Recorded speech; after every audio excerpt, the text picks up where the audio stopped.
título de hoy se llama Los principales logros de la Reforma Protestante. Son cuatro principales logros que yo puedo ver.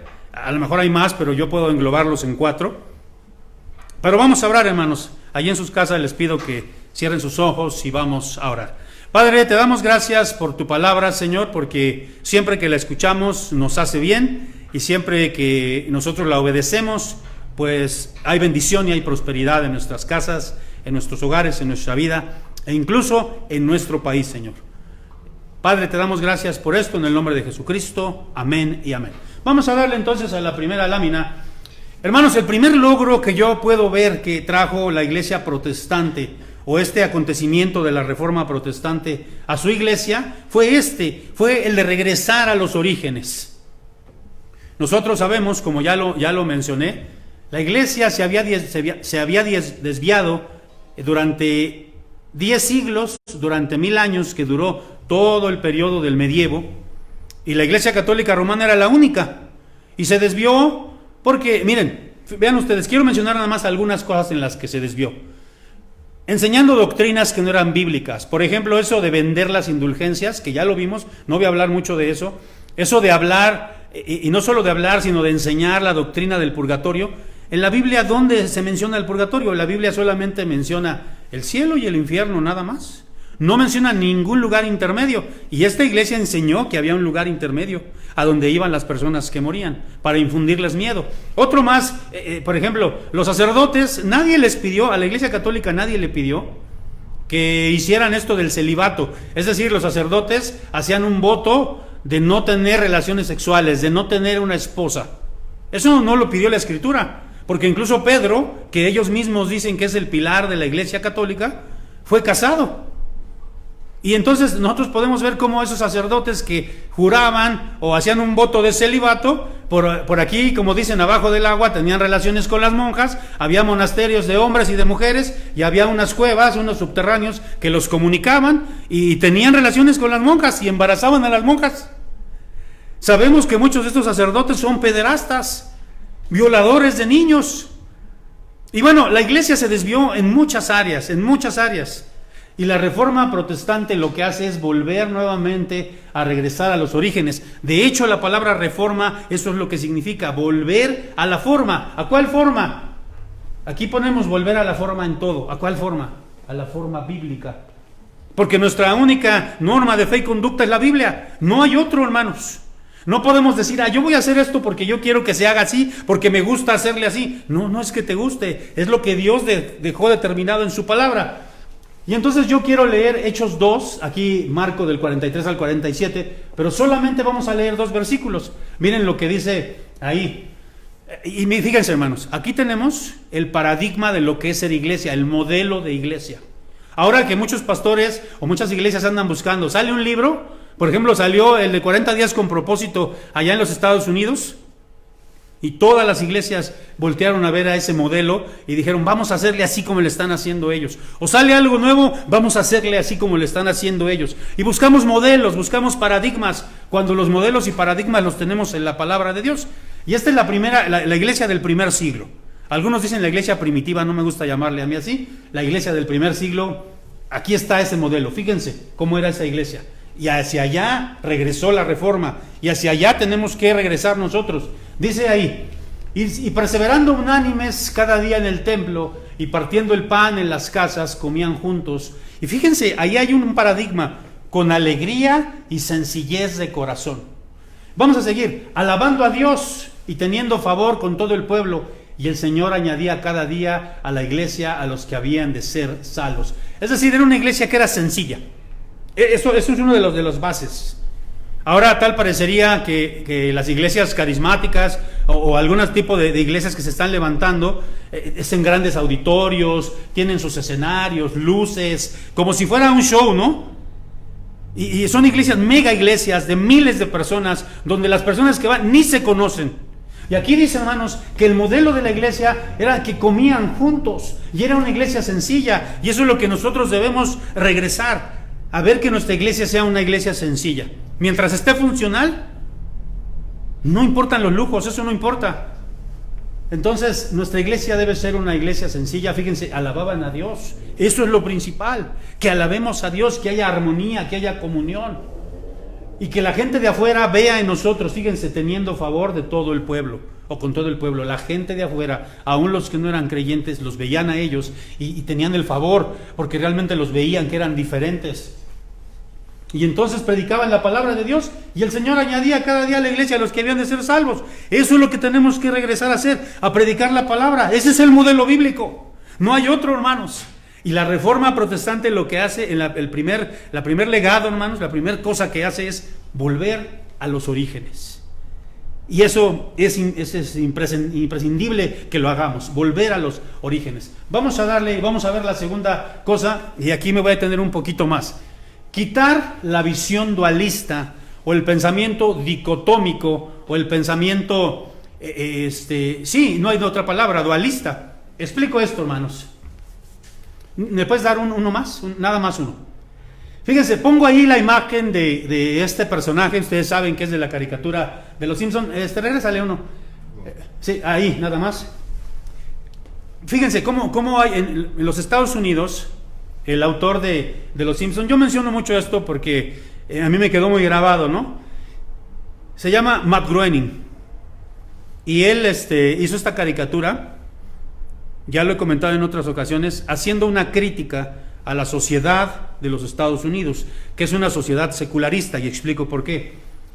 Ustedes saben, Homero Simpson y Bart Simpson, que son la típica familia norteamericana, toda la semana Homero es un borracho, un desobligado, no es una persona íntegra en su trabajo, roba cosas de su trabajo, es impuntual, toda una serie de situaciones. Y Bart es un muchacho rebelde, tremendo, siempre lo castigan. Es decir, es una familia que hace lo que le pega la gana, toda la semana. Pero el domingo se ponen su trajecito, su corbata, hasta lo peinan a Bart, ¿no? Le hacen su rayita en medio, lo peinan, y Homero también se pone su traje y van a la iglesia. Y entonces, para ellos, Dios no tiene nada que ver entre semana. Dios no es un Dios que abarque todas las áreas de su vida. Solamente el domingo Dios se queda encerrado ahí. Pero tenemos el otro extremo, ahora sí vamos a darle, y por eso es un pensamiento dualista, dicotómico. Está el vecino Flanders, que es el religioso, pero es un religioso farisaico, ¿no? Porque es de esas personas que todo, hay que alejarse del mundo, todo es malo, y ahí están los dos extremos, los dos polos. Ahora, fíjense la imagen que viene. Voy a poner esta imagen. Y esta imagen que ustedes a lo mejor no se alcanza a ver bien, pero bueno, imagínenselo. Es la ciudad suiza de Ginebra. Ahora, ¿por qué pongo esa ciudad ahí? Porque cuando vino la Reforma Protestante, había un hombre que estaba abriendo una iglesia ahí, que se llamó Guillermo Farel, lo conocemos nosotros en español. Es Guillaume Farel. Y entonces Calvino, como él empezó a predicar el evangelio en Francia, él era francés, lo corrieron porque Francia es una de las naciones más católicas, entonces lo corren, la persecución, y va y se refugia en Ginebra. Y entonces juntamente con Guillermo Farel hacen un cambio de esa ciudad. Fíjense, las personas que iban a la iglesia aquí con ellos, no solamente iban a escuchar el sermón, sino eran personas que se les empezó a enseñar que Dios gobernaba en todas las áreas, y que nosotros no podemos separar y decir, fíjense, voy a poner un ejemplo. Un anciano de iglesia, donde yo fui pastor, decía así: pastor, es que mira, yo tengo mi trabajo aquí en la iglesia, soy anciano, tengo un cargo espiritual, vamos a llamarlo así, aquí en la iglesia, pero también tengo mi trabajo secular. Y él trabajaba en una empresa, tengo mi trabajo secular. Hermanos, nosotros ya no debemos decir eso, porque entonces estamos haciendo una diferencia. Quiere decir que en su trabajo secular Dios no gobierna, nada más Dios lo gobierna aquí en la iglesia. No es así, hermanos, Dios gobierna en todo y no hay cosas seculares. Entonces, esta ciudad empezó a prosperar, había hospitales, había refugios para los pobres. De hecho, en la plenitud de Ginebra, de la Ginebra de Calvino y de Farel, no había presos, no había cárceles, no había personas indigentes. Y todo eso lo mediaba la iglesia. La iglesia era la que veía todo eso. Los diáconos de la iglesia eran los que veían eso. Porque no separaban, hermanos, ninguna de las esferas de la vida. Ahora vamos a darle uno más. Fíjense en estos dos versículos. Yo creo que estos dos versículos los deberíamos de tener, como los judíos se acuerdan que tenían presentes, muy presentes algunos versículos de la Biblia. Estos, hermanos, para nosotros deberían ser como estandartes. Fíjense lo que dice Romanos 11:36. Porque de Él, ¿de quién son todas las cosas? De Él. Y por Él, porque Él las creó, Él las hizo. Y son para Él, son para su honra y su gloria. Son todas las cosas, a Él sea la gloria por los siglos de los siglos. De Él, por Él y para Él son todas las cosas. No se nos debe de olvidar, todas las cosas. Y hermanos, fíjense lo que dice. Si pues coméis o bebéis o hacéis otra cosa, hacedlo todo para la gloria de Dios. Entonces yo no puedo decir, ahorita estoy dándole la gloria a Dios, aquí estoy. Y yo espero que tu mente, ahí en tu casa, ahí donde estás, le estés dando la gloria a Dios. Pero yo no puedo decir, ya se terminó el culto, ya son la 1:15, ya se terminó el culto, pues ya te di la gloria, Señor. Entonces ahora voy a hacer lo que yo quiera. Voy a tomar, voy a fumar, voy a salir, voy a ser grosero, voy a hacer... Porque entonces no le estoy dando la gloria a Dios en todo. O hacéis otra cosa, todo lo que hagamos, le debemos dar la gloria a Dios, todo. Y entonces la Reforma Protestante trajo ese pensamiento, regresó a las Escrituras. Vamos a darle uno más. Y miren, aquí esto es bien importante que me pongan atención. Todas las esferas, todas las áreas de la vida deben ser redimidas para su gloria. Y ya una vez expliqué lo que significa la palabra redimir. Fíjense, la palabra, una de las acepciones de la palabra redimir es y digo una porque hay otras palabras. En griego es la palabra agorazo o agorazomai. Y entonces el ágora era el mercado de los griegos. Y en el mercado de los griegos se vendía de todo, incluso hasta esclavos se vendían. Entonces cuando alguien compraba un esclavo, se lo llevaba y era su dueño y le daban pues ¿cómo se puede decir? Una carta de propiedad, ¿no? Entonces cuando alguien sacaba del mercado a un esclavo, ya era su dueño. Y la palabra redimir quiere decir que Dios nos sacó del mundo donde estábamos, éramos esclavos de Satanás, y Él nos redime, nos saca. Y Él es nuestro dueño ahora. Eso significa redimir, sacar de un lugar perverso, de una cosa que no funciona, de algo donde está el diablo, donde está Satanás, sacarlo para darle un uso correcto. Eso es la palabra redimir. Fíjense, el Salmo 81, en la versión popular, en la Dios habla hoy, en la 60 no lo incluye. En el primer versículo dice así la versión popular. Sabemos, aquí está la hermana Ari, ella sabe de música. Ahora tenemos todo un sistema musical. Y hay notas y clave de sol y de fa y sostenidos y no sé cuánto. A mí la música no me gusta, a mí se me hace tan difícil. No me gusta la música, ¿no? En ese sentido. Me gusta escucharla, pero no, nada más, ¿no? Y para saber la música se tienen que saber matemáticas también. Yo siempre he dicho que en el seminario, el coco, por ejemplo, de los músicos, es esa materia, ¿cómo se llama? Armonía, creo que se llama, ¿no? Bueno, pero aquí todavía no había ese sistema musical, y entonces estas partes que vemos ahí eran como indicaciones musicales, porque los salmos eran cantados, recordemos eso. Y ahí dice, del maestro del coro, con la cítara de Gat, de Asaf. Es decir, este salmo se tenía que entonar de una manera específica, porque ahí estaba la anotación con la cítara de Gat. ¿Qué era una cítara? Bueno, aquí tenemos un ejemplo. Eran unas especies como de arpitas chiquitas. Esta era una cítara. Pero aquí dice con la cítara de Gat. Y esto es importante porque Gat era una de las principales ciudades filisteas, como Ascalón, Ecrón, algunas otras ciudades filisteas, y los judíos siempre estaban en pugna con los filisteos, con esos filisteos paganos. Entonces, ¿se acuerdan? David enfrentó al gigante, y ese gigante era del pueblo de los filisteos. Es más, no me acuerdo si era de hecho de la tribu de Gat. Pero, entonces, ¿qué hacía esa arpa ahí? O esa cítara, ¿qué hacía ahí? Algunos comentaristas dicen que esa cítara quizá llegó como fruto de un botín de guerra. Ustedes recuerdan cuando los pueblos iban a la guerra y ganaban, se traían el botín, oro, vestidos, todo lo valioso, animales, incluso hasta personas. Y yo creo que esta cítara, pues la encontraron y se la trajeron. Y mucho del botín iba a las arcas del templo. Entonces, tomaron esa cítara, y esa cítara que antes la usaban para alabar a los dioses filisteos, ahora la redimieron para alabar al Dios vivo y verdadero.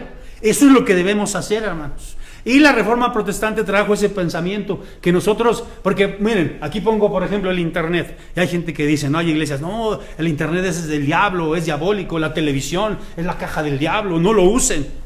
Y yo digo, el internet tiene cosas muy malas, tiene pornografía, tiene páginas donde incitan, por ejemplo, a suicidarse, cosas así, ¿no? Neonazistas, cosas muy malas. Pero internet tiene cosas muy buenas. ¿Y qué tenemos que hacer nosotros? Redimirlo.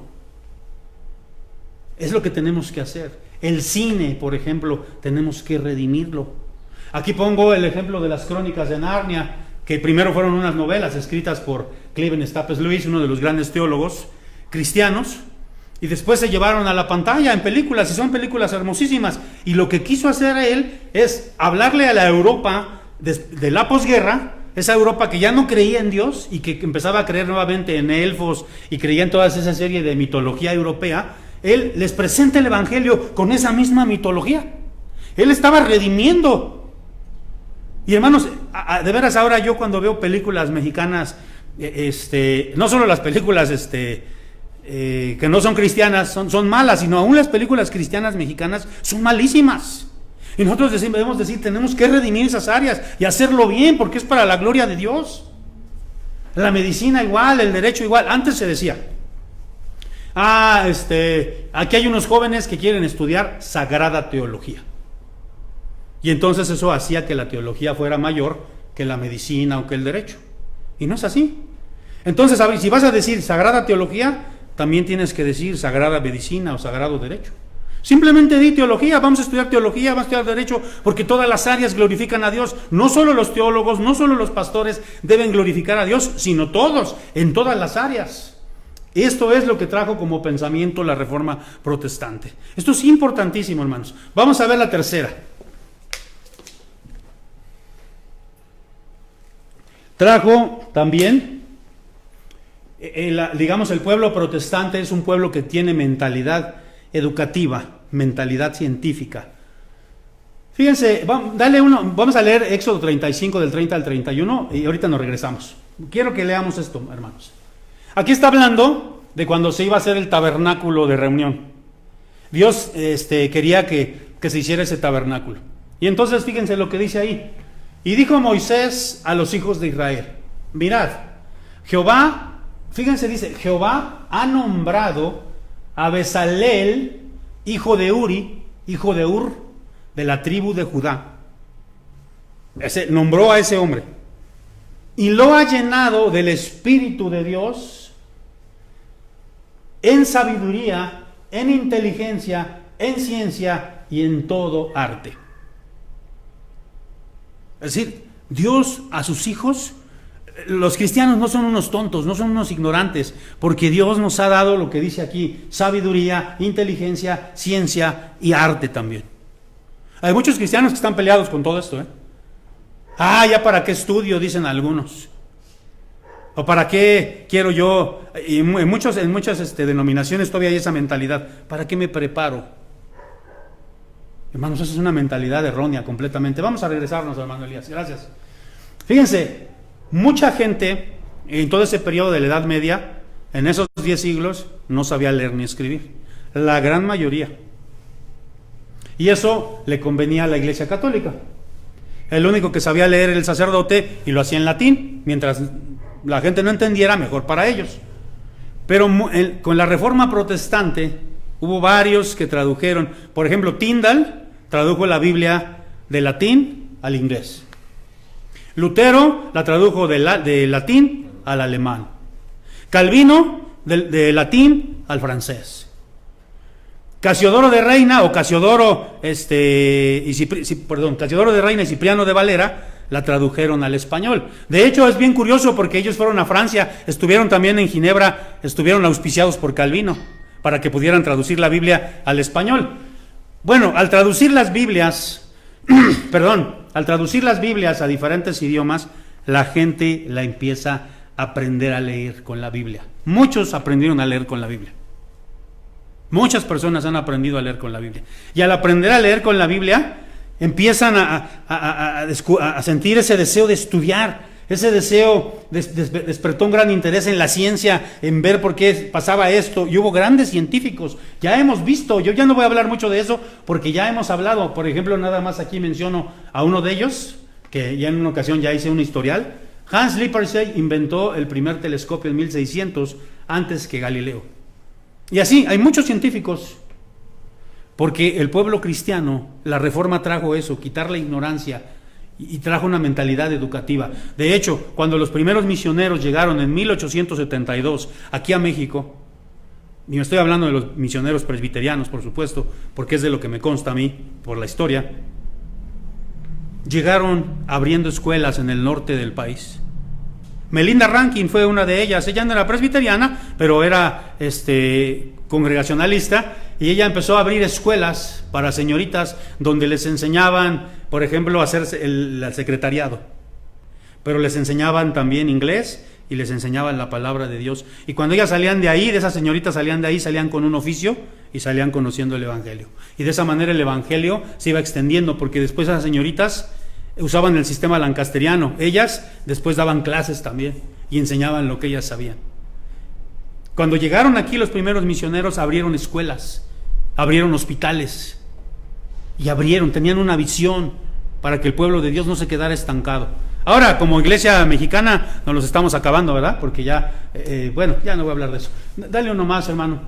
La cuarta cosa, les dije que eran 4, uno más. Aunque aquí todavía me voy a tardar un poquito porque aquí tiene subdivisiones. La Reforma Protestante trajo como un legado la prosperidad.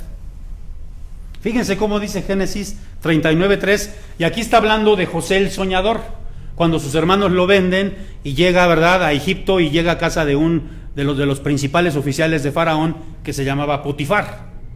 Entonces, fíjense, está hablando de él aquí, Génesis 39:3.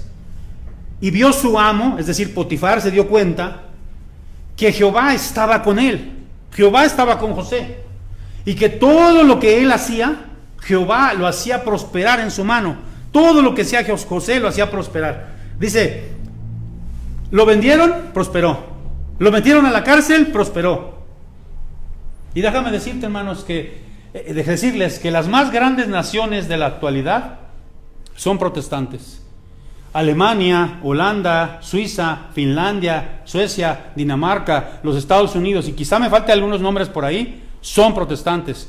Claro, algunas de estos se han ido alejando, por supuesto, ¿no? Pero en sus inicios, en sus orígenes, eran países que iniciaron sus constituciones incluso con la palabra de Dios. Eran guiados por Dios. Ustedes saben, hermanos, no traigo aquí, ¿verdad? Pero a veces cuando traigo mi cartera, que es rara vez, traigo por ahí $1. ¿Cuál es la leyenda que traen los dólares? Y en Dios confiamos, en Dios confiamos. Porque esos eran los orígenes. Los padres, como les llaman, los padres de la patria de los Estados Unidos, Jefferson, Washington, todas esas personas eran cristianos y tenían como base las Sagradas Escrituras. Ahora, vamos a darle, miren, antes de que le cambies, con tristeza lo digo, los países conquistados por España o católicos son los más atrasados del mundo. Todo Latinoamérica, con algunas excepciones, allá las Guyanas, algunas que son francesas, pero toda Latinoamérica, de México hacia abajo, son países subdesarrollados, todos, y fueron conquistados por españoles. Bueno, menos los brasileños, ¿verdad? Pero también los portugueses pues eran católicos. Vamos a darle uno más. Vamos a ver, hermanos, cómo en esta área de la prosperidad, porque no vino nada más de la noche a la mañana, sino trajo una ética. Los protestantes tenían una ética, y aquí podemos ver que parte de ese pensamiento que el protestante trajo fue el trabajo como una bendición. Muchas personas dicen hoy en día, ¿no es cierto? Y el trabajo es tan malo que hasta pagan por hacerlo. Y muchas personas dicen, no, pues es que el trabajo es como una consecuencia del pecado, ahí en Génesis. Pero eso es una mentira, hermanos. Porque eso de la caída pues fue a partir de Génesis 3, Génesis 4. Y en Génesis 2, versículo 15, dice que Dios puso a Adán en el huerto del Edén para que lo labrase. Es decir, antes de la caída en el pecado, ya el trabajo existía. Y el trabajo es una bendición. Y los protestantes lo ven así, como una bendición el trabajo. Si te das cuenta, cuando vinieron los españoles, ¿cuál era su mentalidad? Hace poco estaba viendo la serie esta que sacaron de Hernán Cortés, muy buena serie, por cierto. Todos sus capitanes y el mismo Hernán Cortés traían la mentalidad de subyugar y traían la mentalidad de encontrar oro. Esa era su mentalidad, de encontrar el dorado. El Dorado era una región, según ellos, el pensamiento que tenían era un país donde estaba repleto de oro, una ciudad repleta de oro. Y esa era la mentalidad, ellos venían a buscar oro, venían a robar, a saquear. Y los norteamericanos, los peregrinos, cuando llegaron a las costas de lo que hoy es Estados Unidos, venían con la mentalidad de trabajar. Estamos a unos días ya de celebrar, ¿no? Bueno, nosotros no, pero los norteamericanos celebran el Día de Acción de Gracias. ¿Y qué celebran en la Acción de Gracias? Que Dios les dio la oportunidad de sembrar la tierra, de cosechar la tierra y de poder alimentarse de ahí. Entonces la mentalidad, hermanos, del protestante es diferente. Esto lo aplicamos a veces solo a las mujeres porque habla de la mujer virtuosa, pero esta era la mentalidad de todo judío, ¿no? Y debe ser la mentalidad de todo creyente. Fíjense, ahí habla de la mujer, pero lo podemos aplicar a todos nosotros. Busca lana y lino y con voluntad trabaja con sus manos. ¿Se acuerdan ahora que vimos los mandamientos? El que robaba ya no robe más, sino que trabaje con sus manos para que tenga para compartir. Y aquí dice, es como nave de mercader, trae su pan de lejos. Le cuesta trabajo. Se levanta de noche y da comida a su familia y raciona a sus criadas, considera la heredad y la compra y planta viña del fruto de sus manos. Es un pueblo industrioso, es un pueblo que trabaja. Nosotros como latinos tenemos mucho. Por ejemplo, tú pregúntale a un norteamericano, tan sencillo. Oye, ¿tú cuánto ganas? Yo viví hace tiempo, estuve un poco más de un mes viviendo en los Estados Unidos, pues quizás no fue mucho, pero ya viví un tiempo ahí. Pregúntale a un norteamericano, ¿cuánto ganas? Si yo aquí te pregunto a ti cuánto ganas, tú me vas a decir, no, pues gano 10,000 al mes. Un norteamericano te va a decir, gano lo que gana al año. Nunca te va a decir lo que gana a la semana o al mes, te va a decir lo que gana al año. ¿Sabes por qué? Porque tiene un proyecto de vida, porque sabe lo que le va a costar durante todo ese año. Y nosotros como mexicanos, pues, o como latinos, ¿no? Pues sí, trabajamos, pero pues a veces se nos ha considerado como flojos y dicen por ahí, no es cierto, el latino no es flojo. Y a veces yo digo, a veces creo que sí, a veces creo que sí. Vamos a darle uno más. Ya se enojó la máquina y dijo, no, ya no, me están diciendo que los latinos no. Otra de las cosas que trajo en esta área de la prosperidad es esa mentalidad, esa cultura del ahorro. Ay, cómo batallamos con eso. Fíjense, aquí, fíjense lo que dice este proverbio. Esta es la versión internacional. Proverbios 13:11 dice, el dinero mal habido pronto se acaba. ¿Y cómo el dinero mal habido cuál es? El que se gana rápido, ¿no? Pero dice ahí, quien ahorra, poco a poco se enriquece. Y esa es una cultura que a nosotros nos hace falta muchísimo, muchísimo. No ahorramos. Nosotros así como viene nos lo gastamos y es bueno, hermanos, porque a veces dicen, no, pues es que el mexicano tiene la mentalidad, yo lo que se me antoja me lo compro. Si se me antojan carnitas me las compro, me las hago. Si se me antoja, está bien, eso también es bueno, no es bueno ser avaro y estar nada más ahí teniendo el dinero por tenerlo. Pero también tenemos que saber que tenemos que amarrarnos el cinturón a veces y que nos tenemos que abstener de cosas y tenemos que ir ahorrando.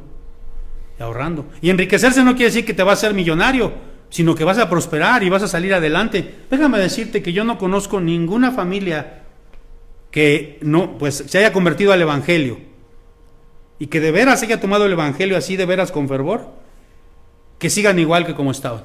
Dios los ha prosperado. Y yo puedo darte evidencia de muchos hermanos, incluso aquí de San Pablo. Cuando antes que conocieran el evangelio no tenían nada, estaban mal. Y ahora el Señor los ha prosperado, de veras, en grande manera.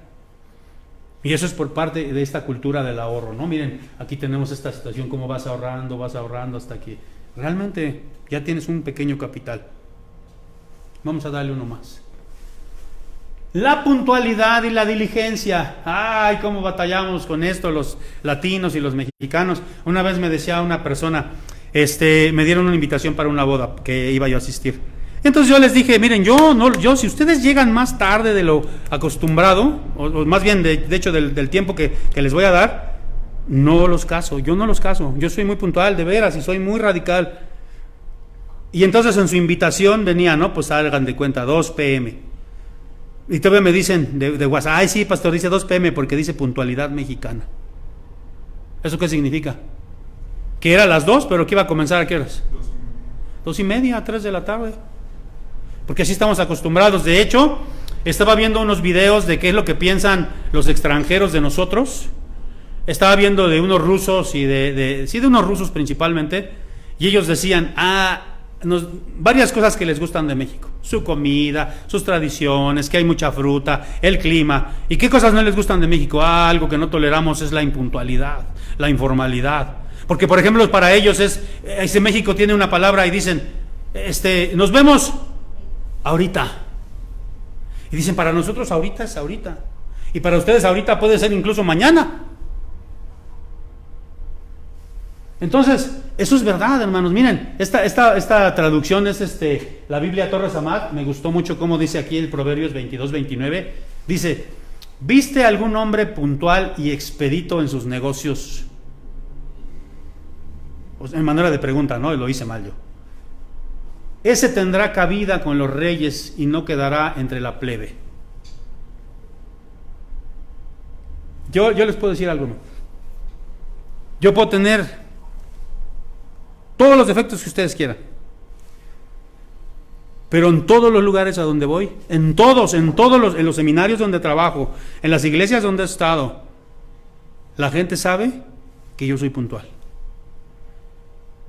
Saben que yo soy formal, que me pueden confiar algo, porque soy puntual. Incluso les platico, les daba risa, pero hace años cuando yo comenzaba mi ministerio, iba con un pastor amigo mío, que él era muy fitness, ¿no? Estaba muy fuerte y me empezó a llevar al gimnasio. Empecé a ir con él al gimnasio y yo llegaba antes incluso que el dueño del gimnasio, o que el encargado, no me acuerdo si era dueño o encargado, don Almazán se llamaba. Y me acuerdo que el Señor me dijo, oiga, joven Armando, porque en aquel entonces estaba yo joven, me decía, le voy a dar las llaves a usted para que usted abra. A ese nivel, hermanos. Y eso no estorba, hermanos, eso siempre te va a abrir puertas. Y cuando eres impuntual también te va a quedar esa fama. Te va a quedar esa fama. Entonces, esto para los protestantes es muy importante. El ser diligente, el ser puntual, el hacer las cosas de una manera expedita cuando se te piden. Y eso lo trajo la Reforma Protestante. Vamos a ver otro más.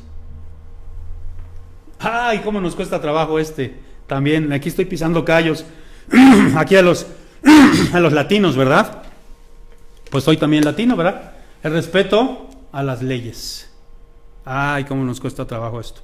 Y esto me duele mucho, hermanos, porque cuando los que hemos tenido oportunidad de ir a otros países, o a otro país, o los que nos han platicado nada más, yo quiero decirles algo, miren. Cuando yo no conocía los Estados Unidos, voy a hablar de ese ejemplo, ni quería porque me caían mal los de los gringos, es la verdad, por sus políticas y todo eso, no digo, no todas las personas, como en todos lados hay gente buena, pero como país me caían mal y yo no quería conocerlo. Pues por azares de Dios, ¿no? ¿Verdad? Fui a los Estados Unidos la primera vez y de veras que cuando yo llegué a ese país, por lo menos a los lugares que yo conocí, vi lugares limpios, lugares donde la ley se respeta, donde tienes que manejar verdaderamente, pues respetando el kilometraje, porque si no te multan y vas a pagar multas caras y puedes ir incluso hasta a la corte. Incluso vas a la corte por haberte pasado un semáforo. Y las leyes se respetan y los lugares están limpios. Y cuando yo estaba allá, yo dije, no, pues no le hace mi país como usted, pues uno siempre anhela, ¿no? Y dice uno, pues sí, pues México, lindo y querido, ¿no? Pero de veras, cuando yo regresé acá a México, me dio tristeza ver a mi país así. Y es por eso, hermanos, porque nosotros no respetamos las leyes. Fíjense lo que dice Romanos 13:1. Todos deben someterse a las autoridades públicas. Y aquí a veces no nos sometemos a nada. Pues no hay autoridad que Dios no haya dispuesto. Así que si el presidente te cae mal o te cae bien, tú debes someterte porque fue puesto por Dios. Así que las que existen fueron establecidas por Él. Por lo tanto, todo el que se opone a la autoridad se rebela contra lo que Dios ha instituido. Los que así proceden recibirán castigo. Aquí, con cuánta facilidad, y lo voy a decir, nos pasamos los altos. No viene nadie. Te pasas el alto. Estás violando una ley. Con cuánta facilidad vemos gente que está colgada de la luz, que se roban el internet. Y así como eso, desde chiquitos no les enseñamos a nuestros hijos a respetar a las autoridades. Imagínate, un niño que no respeta ni a sus padres, pues no va a respetar al maestro, no va a respetar al policía. Y nosotros decimos, ¿qué voy a estar respetando a ese indio, a ese gordo, panzón, naco, policía, que no sabe nada? Es tu autoridad, está ahí. Pero por eso, hermanos, miren, yo conozco a un hermano que su hija se casó con un finlandés y él viajó a Finlandia y dice, hermano, me contaba una anécdota, dice, mire, hermano, fuimos a un parque muy hermoso, muy bonito, y entonces ahí, no me acuerdo qué cosas encontró el hermano, era algo para frío, no me acuerdo si eran unos guantes, una bufanda, un gorro, era algo para frío. Entonces lo encontró y pues como no veía a nadie, dice, pues me lo voy a llevar, ni modo que lo deje ahí. Y ya cuando se iban le dice a su hija, papá, no te lleves eso.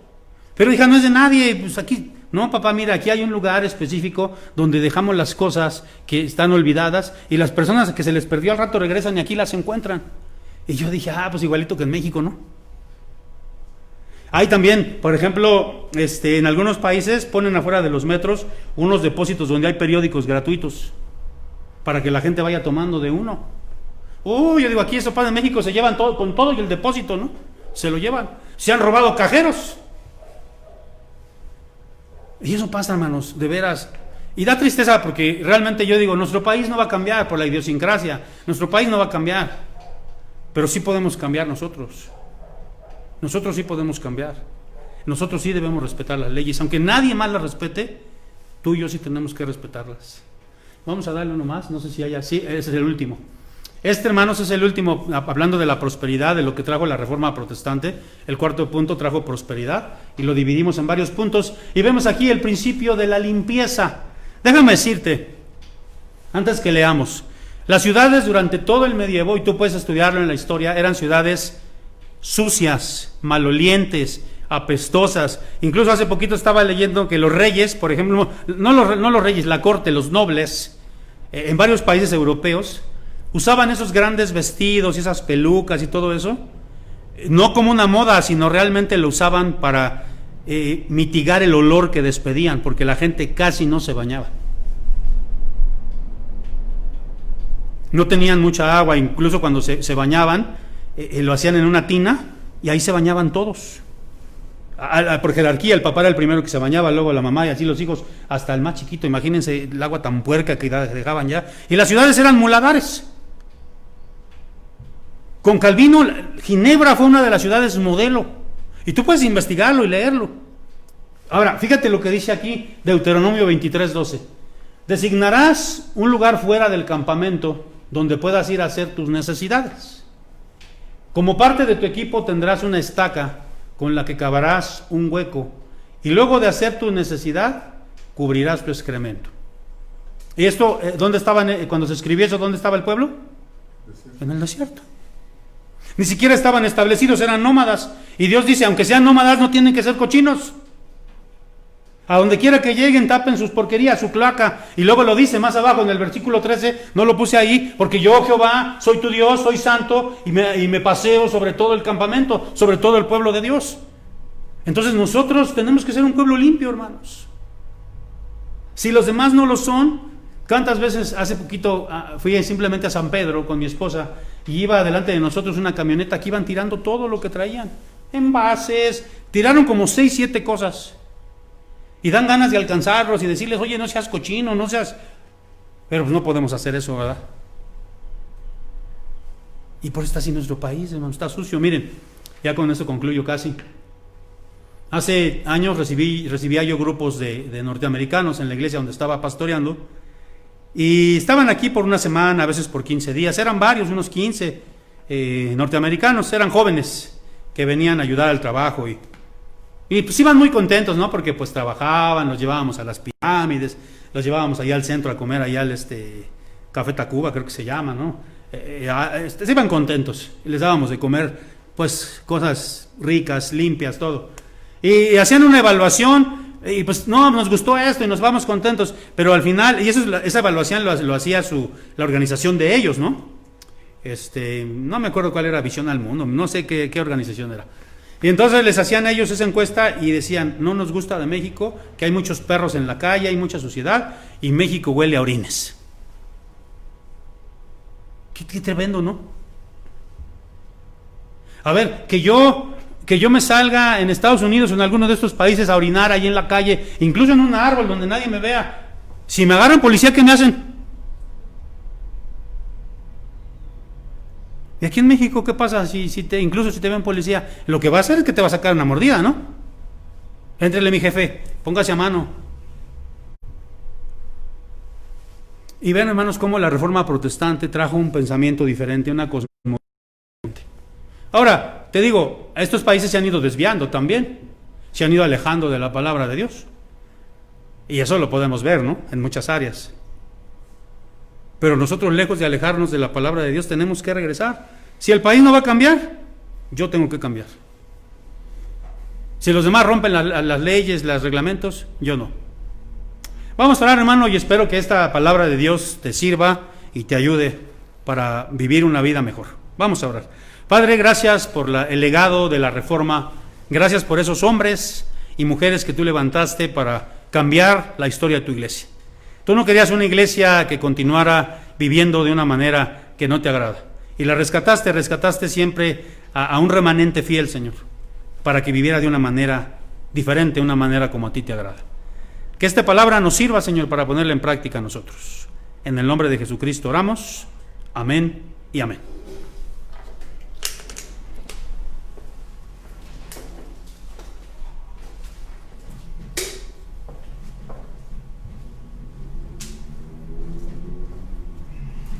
Hermanos, damos gracias a Dios porque nos permite escuchar todas las cosas que Él nos da, porque nos da instrucciones para vivir de una forma integral y no solamente se limita tal vez a pensar que la forma espiritual no tiene que ver con la forma en la que vivimos fuera de la iglesia.